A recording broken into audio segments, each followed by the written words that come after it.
سن لو خدا کے واسطے اپنے خدا کی یہ عرض ہے حضور بڑے بڑے دوا کی عرض سن لو خدا کے واسطے اپنے. میں انہیں اس پہ سلام پیش کرتا ہوں اور موڑے شریف کے فیض سے ان کو مالا مال فرمائے اور ان کے جذبوں میں کاملیت عطا فرمائے اور یہاں پہ جو بچے پڑھیں ان کے سینوں سے حضور آقا مدنی تاجدار کی محبتوں کا فیض عام ہو جائے اور یہی ہمارا مشن ہے. I've been traveling more than 20 years all over the world یہی مشن لے کے کہ to attain the Allah's reality and the love of the Prophet Muhammad صلی اللہ علیہ وسلم. حضور کی محبت اور رب کائنات کی الوہیت کا فیض ان کی توحید کا فیض ہمارے دلوں میں آ جائے. یہ جو پیشانیاں جھکے تو اللہ کی بارگاہ میں جھکے اور یہ لبوں سے ذکر ہو تو مصطفیٰ کریم کا ذکر ہو. اور میرا ایمان ہے جن دلوں میں حضور کی محبت ہوتی ہے جن کی سوچوں میں حضور کی ادائیں بسی ہوتی ہیں اور جن کا اٹھنا بیٹھنا نبی رحمت کی اداؤں کے برابر ہوتا ہے میرا ایمان ہے وہ سینہ بھی پاک ہو جاتا ہے وہ ماحول بھی پاک ہو جاتا ہے اور جو ان کے قریب بیٹھتے ہیں وہ بھی پاک ہو جاتے ہیں. سبحان اللہ. آپ اور ہم خوش قسمت ہیں that we are the seekers and the lovers of the Prophet Muhammad صلی اللہ علیہ وسلم. اور وہ کیسے انقلاب ہوا because we links with the Sufi group اور صوفی گروپ وہ ہے جو اٹھتے بیٹھتے حضور کے ذکر کا فیض دیتا ہے حضور کی محبتوں کا فیض دیتا ہے. آج یہ رمضان المبارک کا مہینہ ہمیں یہ میسر آیا یہ ہمارے لیے خوش قسمت گھڑیاں ہیں یہ رحمت والی گھڑیاں ہیں یہ جو ہے منتھ آف بلیسنگ ہے یہ ہماری سوچوں سے بھی برا اللہ تعالیٰ اپنی رحمتوں کا فیض دیتا ہے اور آسمان دنیا پہ آ کر یہ اعلان ہوتا ہے کوئی بخشش والا بخشش کر لے ہے کوئی گناہوں کی توبہ کرنے والا. تو میرے دوست وہ خوش قسمت ہیں جو نسبتوں کے ساتھ بیٹھ کے روزہ بھی رکھ کے اللہ کی بارگاہ میں سجدہ ریزیاں کرتے ہیں اور پھر ذکر و فکر کی حالتوں میں بیٹھ کے اسے یاد کرتے ہیں اور جو اسے یاد کرتا ہے نبی کی نسبتوں سے بیٹھ کے حضور کی محبتوں کے ساتھ بیٹھ کے اللہ کا ذکر کرتا ہے میرا ایمان ہے کملی والے کے کرم کے صدقے اور وسیلہ سے اللہ تعالیٰ ان پہ کرم فرماتے ہیں اور یہ کرم کا دروازہ کھلا ہے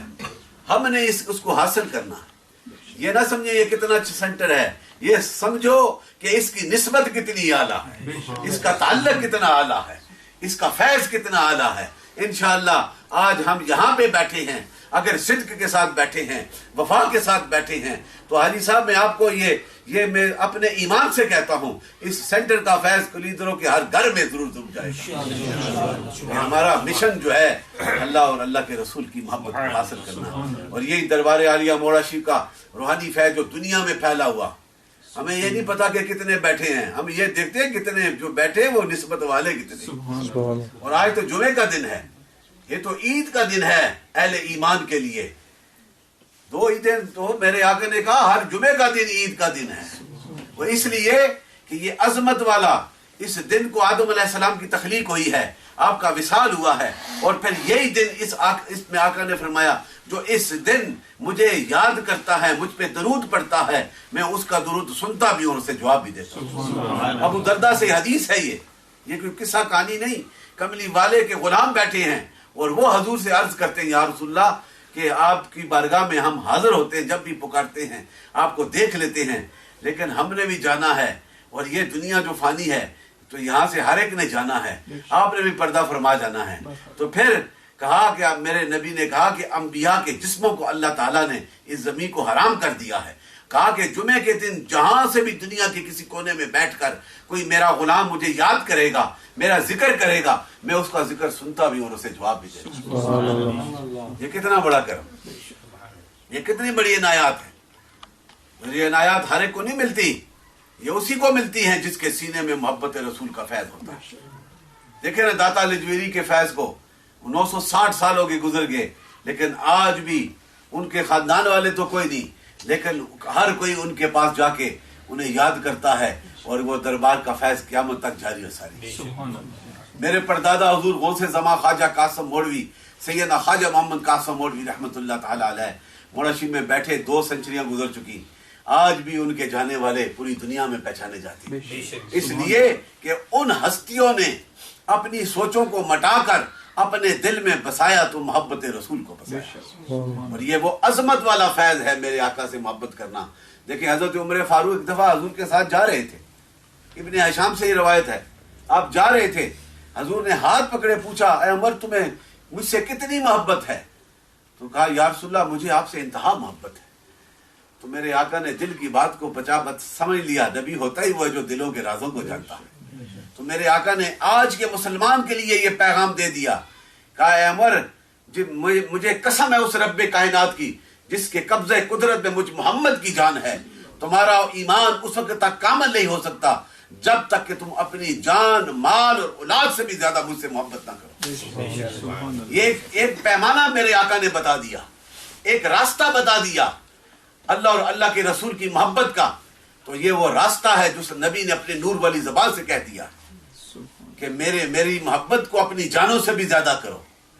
اور یہ قرآن میں رب اعلان کرتا ہے, کیونکہ ایسی بات نہیں, قرآن کو اٹھا کے دیکھو جہاں پہ میرا خالق رب کائنات و رحمان و رحیم کل شائن قدیر ہے, عظمتوں والا ہے, جسے چاہتا ہے اپنی رحمت سے نواز دیتا ہے. وہ اپنے محبوب کی سیرت کے تذکرے بھی فرماتا ہے, حسن کے تذکرے بھی فرماتا ہے. کہاں پہ میرے آقا کے چہرے کا تذکرہ ہے, کہاں پہ میرے آقا کی زلفوں کا تذکرہ ہے, کہاں پہ میرے آقا کی ہاتھوں کا تذکرہ ہے, کہاں پہ میرے آقا کی رخسار کا تذکرہ ہے, کہاں پہ میرے آقا کی کمر مبارک کا تذکرہ ہے, کہاں پہ میرے آقا کے چلنے کا تذکرہ ہے. اس شہر کا جس شہر میں سرکار قیام اس کی بھی قسم رب فرماتا. تو یہ ہے that is the standard of the loving and the esteemed personality of the Prophet محمد صلی اللہ علیہ وسلم. یہ ہے وہ حضور کی ذات جس کے ساتھ رب کائنات شدت سے پیار کر کے آنے والی مخلوق کو یہ راستہ اور گائیڈنس دیا جا رہا ہے کہ اگر میرا قرب چاہنا ہے, میری محبت کو حاصل کرنا ہے, میرے قرب کی طرف آنا ہے, تو ایک راستہ ہے, that is the way of the Prophet محمد صلی اللہ علیہ وسلم. وہ حضور کی محبتوں کا راستہ ہے. اور محبت جو کرتا ہے جب سجدہ کرتا ہے پھر انعام ملتا ہے. دعا کریں یہ محبتیں نصیب فرما دیں. ان محبتوں کے لیے تو ہم دنیا کے سفر کر رہے ہیں, ان محبتوں کے لیے جو بلاتا ہے آتے ہیں. دنیا داروں کے کاموں میں جائے بندہ ایک دن تو تھک جائے, لیکن میرے رب کے اس مشن, اس پیغام کو جو میرے رسول کے سینے میں آیا اور اس مشن کو لے کے جو چلتا ہے, اس پہ اللہ تعالیٰ کی قوت اور رحمتیں شامل حال ہو جاتی ہیں. میں ابھی جمعے میں بھی یہ خطاب کر رہا تھا, یہ بتایا انہیں کہ حدیث میں آتا ہے, حضور نے فرمایا کہ رب کہتا ہے جو میری راہ پہ سفر کرتا ہے اور پھر میرے اس پیغام کو لے کر مخلوق تک پہنچاتا ہے اور پھر اس راہ پہ چل کے مشقتیں پریشانیوں کو فیس کر کے میرے ذکر کے لیے سفر کرتا ہے, پھر وہ اس کا سفر نہیں ہوتا, وہ میرا سفر ہو جاتا ہے. اور پھر جو سفر کرتے ہوئے اس کے تھکاوٹ اسے جو ہوتی ہے اور جو گرد و غبار اس کے چہرے پہ آ جاتا ہے, رب اس کی قسم کھاتا ہے کہ وہ گرد و غبار جو چہرے پہ گرا ہے اس گرد و غبار کے صدقے سے مولا کریم اس پہ جہنم کی آگ کو آزاد کر دیتا ہے. Free from the fires of the hell, those who adopted the way of Almighty Allah, جو اللہ کے راہ کو اختیار کرتے ہیں. اور یہی وہ راستہ ہے میرے دوستوں جو صوفیاء کاملین نے اختیار کیا, بزرگان دین. یہ صرف پاکستان میں نہیں صوفی اور پیر سنتے ہیں کہ پاکستان میں, پوری دنیا میں اللہ کے دوست جو ہیں, the friends of the God, وہ اللہ کے دوست دنیا کے ہر کونوں میں جا کر اللہ کی وحدانیت اور اس کی توحید کا ذکر کرنے والے اور نبی رحمت سے وفا کا دم بھرنے والے پوری دنیا میں موجود ہیں. میں نے تو دیکھ کے آیا ہوں دنیا کا سفر کر کے. امریکہ جیسے ملک میں بھی سری لنکا کا ایک صوفی کا جس کا مزار بھی بنا ہوا ہے, عاشقان رسول وہاں پہ جاتے ہیں. آج یہ دیکھ رہے ہیں برطانیہ کی سرزمین پہ 30 یا 50 سال پہلے کیا تھا یہاں پہ, جو پرانے لوگوں نے معلوم ہے. نماز کے لیے جگہ نہیں ملتی تھی, عید کے لیے جگہ نہیں تھی, حلال کھانا نہیں ملتا تھا. لیکن میرے سرکار کے غلام جب یہاں آئے, انہوں نے یہاں پہ مائگریشنیں کی, یہاں پہ آئے اور ساتھ پھر صوفیاء کرام آئے, اور آج پوری برطانیہ میں ہزاروں کی تعداد میں, سو نہیں سینکڑوں, more than 4,000 mosques have been built there. یہ کیا ہے؟ that is the sign of reality of Islam. یہ تو اسلام کی حقانیت کا ہے کہ پوری دنیا میں ذکر کرنے والے جاتے ہیں تو مساجد کو بھی بنا کے اللہ کے ذکر کا اہتمام کرتے ہیں. اللہ تعالیٰ اس رمضان کی شریف کی برکتوں سے ہمیں بھی مستفید فرمائے, آپ کو بھی مستفید فرمائے. اور یہ رمضان کے حوالے سے حدیث پاک ہے, کعب بن عجرہ سے یہ روایت ہے حدیث کہ رمضان شریف میں کتنا بڑا انعام کہ حضور ایک دفعہ آقا مدنی تاجدار ممبر پہ بیٹھ کر اپنے غلاموں کو خطاب کر رہے تھے، تو جب گئے تو 3 بار آپ نے آمین کہی. تو نماز کے بعد، خطاب کے بعد، اور صحابہ نے پوچھا یا رسول اللہ اس سے پہلے آپ کی زبان مبارک سے آمین نہیں سنا 3 بار. حضور فرمانے لگے کہ جب میں تمہیں خطاب کرنے کے لیے، بیان کرنے کے لیے، ہدایت کا پیغام دینے کے لیے جب میں ممبر کی طرف جا رہا تھا تو رب کائنات نے جبریل کو بھیج دیا اور یہ پیغام بھی ساتھ بھیجا کہ کہا کہ ہلاک ہو وہ شخص کہ جسے رمضان المبارک میسر آئے اور اپنی مغفرت نہ کر سکے. تو میرے آقا نے کہا آمین. کہا ہلاک ہو وہ شخص کہ جو آپ کا نام نامی لیا جائے. دیکھو رب بھی اپنے محبوب کی محبتوں کے کیسے کیسے طریقے سے کہتا ہے. یہ کہا کہ جب آپ کا ذکر کیا جائے میرے محبوب تو آپ کا ذکر سن کر آپ پہ درود و سلام نہ پڑے. ہلاک ہو وہ شخص. تو آپ نے کہا آمین. تو کہا ہلاک ہو وہ شخص جس کے بوڑھے والدین جسے میسر آئیں. وہ خوش قسمت ہیں جن کے والدین ہیں اور ان کی رحمتوں کے سائے ان پہ سایہ فگن ہیں. کہا کہ جب وہ آئے اور پھر وہ اپنی جنت حاصل نہ کر سکے. آپ نے کہا آمین. یہ ہے کہ اپنے والدین ملیں تو ان کے ساتھ پیار و محبت کرو، ان کی وفاؤں کو اپنے ساتھ رکھو. اللہ تعالیٰ اس محبت سے بھی تم پہ کرم فرما دے.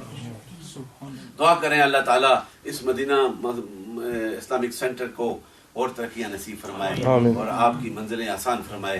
حاجی صاحب اور آپ کے رفقا جتنے بھی ہیں، معاونت کرنے والے جتنے بھی بیٹھے ہیں، مولا کریم صاحب پہ کرم فرما دے اور ہمارے سجدوں کو اپنی بارگاہ میں قبول فرما لے، ہمارے ذکر کو قبول فرما لے اور ہمارے دلوں میں اس آقا مدنی تاجدار کی وفا کے فیض کو ہمیشہ آباد فرما دے اور ہمیں ذکر کرنے کی توفیق عطا فرما. یہی تو صوفیاء کا سلسلہ ہے. سارا دن موڑاشی میں کیا ہوتا ہے؟ صبح و شام لا الہ الا اللہ ذکر کی بہار ہوتی ہے. ایسا محسوس ہوتا ہے کہ پتھر بھی اور وہ فضا بھی، وہ شجر و حجر بھی اللہ کے ذکر میں مست ہو رہے ہیں. تو مولا کریم ذکر نصیب فرمائے. اللہ تعالیٰ آپ کو بہت ترقیاں عطا فرمائے. کی بات پھیلانا صدقہ جاریہ ہے. ثواب کی نیت سے ویڈیو